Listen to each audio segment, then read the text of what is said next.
السلام عليكم ورحمة الله وبركاته. الحمد لله رب العالمين، نحمده ونستعينه ونؤمن به ونتوكل عليه، ونعوذ بالله من شرور أنفسنا ومن سيئات أعمالنا.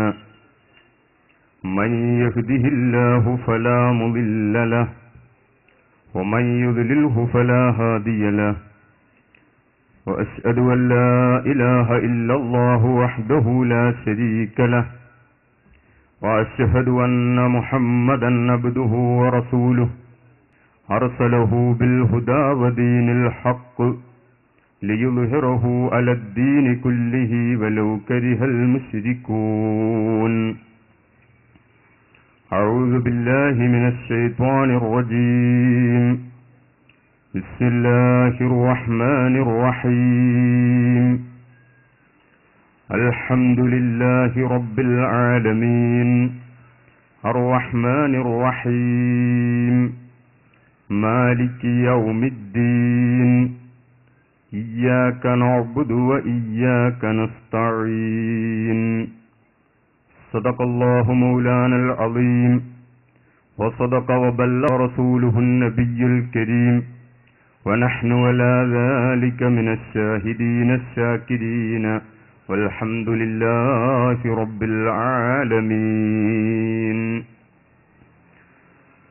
يا سيدي يا رسول الله خذ بيدي، ما لي سواك ولا ألوي على أحد،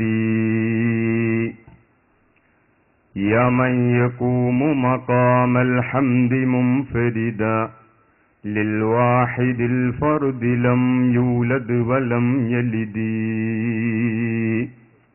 يا من تفجرت الأنهار نابعة من إصبعيه فروى الجيش بالمدد. ഏറ്റവും സ്നേഹം നിറഞ്ഞ പണ്ഡിതന്മാരെ, സുന്നത്ത് ജമാഅത്തിന്റെ കർമ്മധീരരായ പ്രവർത്തകരെ, അല്ലാഹു സുബ്ഹാനഹു വ തആല സത്യം സത്യമായി മനസ്സിലാക്കി അത് അംഗീകരിക്കുവാനും അസത്യം അസത്യമായി മനസ്സിലാക്കി അത് തള്ളിക്കളയുവാനും നമുക്കും ഖിയാമത്ത് നാൾ വരെ വരാനിരിക്കുന്ന നമ്മുടെ സന്താനങ്ങൾക്കും തൗഫീഖ് നൽകുമാറാകട്ടെ. നമ്മിൽ നിന്ന് മരണപ്പെട്ടു പോയ ഉസ്താദുമാർ, മാതാപിതാക്കൾ, മറ്റു സഹോദര സഹോദരിമാർ, അവരുടെ ഖബറിടം അല്ലാഹു സന്തോഷത്തിലാക്കുമാറാകട്ടെ. അവരെയും നമ്മെയും അവന്റെ ജന്നാത്തുൽ ഫിർദൗസിൽ ഒരുമിച്ചുകൂട്ടി അല്ലാഹു അനുഗ്രഹിക്കുമാറാകട്ടെ. ആമീൻ. സുദീർഘമായ ഒരു പ്രസംഗം ഞാൻ ഉദ്ദേശിക്കുന്നില്ല. ബഹുമാനപ്പെട്ട പട്ടപ്പിരിയം ഉസ്താദ് ഉണർത്തിയതുപോലെ ധാരാളം വിഷയങ്ങളിൽ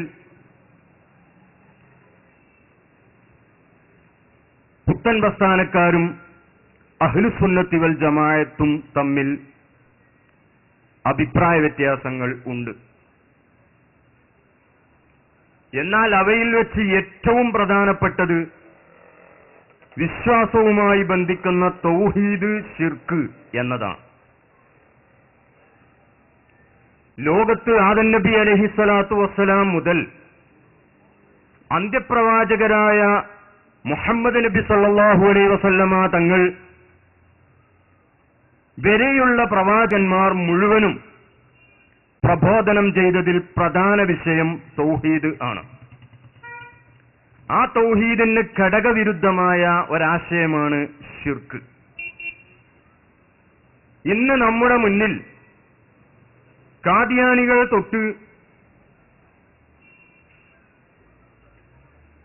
മുജാഹിദ് ജമാഅത്ത് തുടങ്ങി ധാരാളം പ്രസ്ഥാനങ്ങൾ നമ്മുടെ മുന്നിൽ നിലവിലുണ്ട്.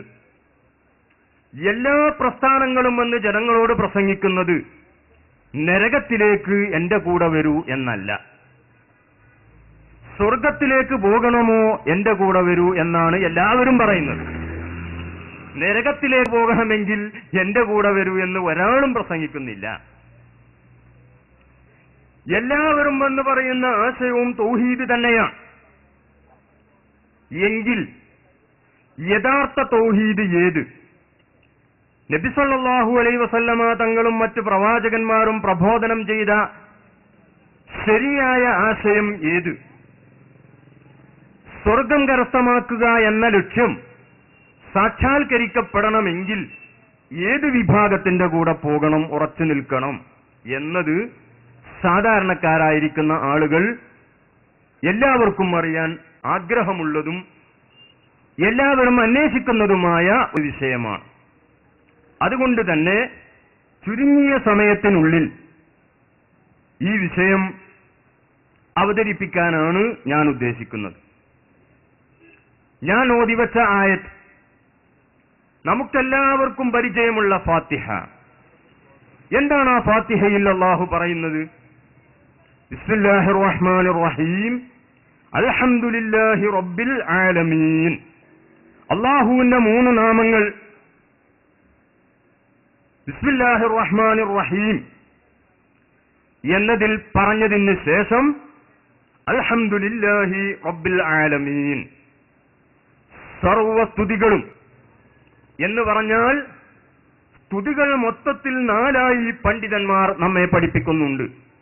ഒന്ന് അല്ലാഹുവിനെ സ്തുതിക്കുക, അതാണ് അൽഹംദുലില്ലാ. ഇത് അല്ലാഹുവിനെ സ്തുതിക്കലാണ്. മറ്റൊന്ന് അല്ലാഹു സൃഷ്ടികളെ സ്തുതിക്കുക. ഇന്നക ലഅലാ ഖുലുഖിൻ അളീം. നബി സല്ലല്ലാഹു അലൈഹി വസല്ലമ തങ്ങളെ കുറിച്ച് അല്ലാഹു തആല സ്തുതി പറഞ്ഞതായി വിശുദ്ധ ഖുർആനിൽ കാണാം. മറ്റൊന്ന് സൃഷ്ടികൾ അല്ലാഹുവിനെ സ്തുതിക്കുക, മറ്റൊന്ന് സൃഷ്ടികളെ സ്തുതിക്കുക.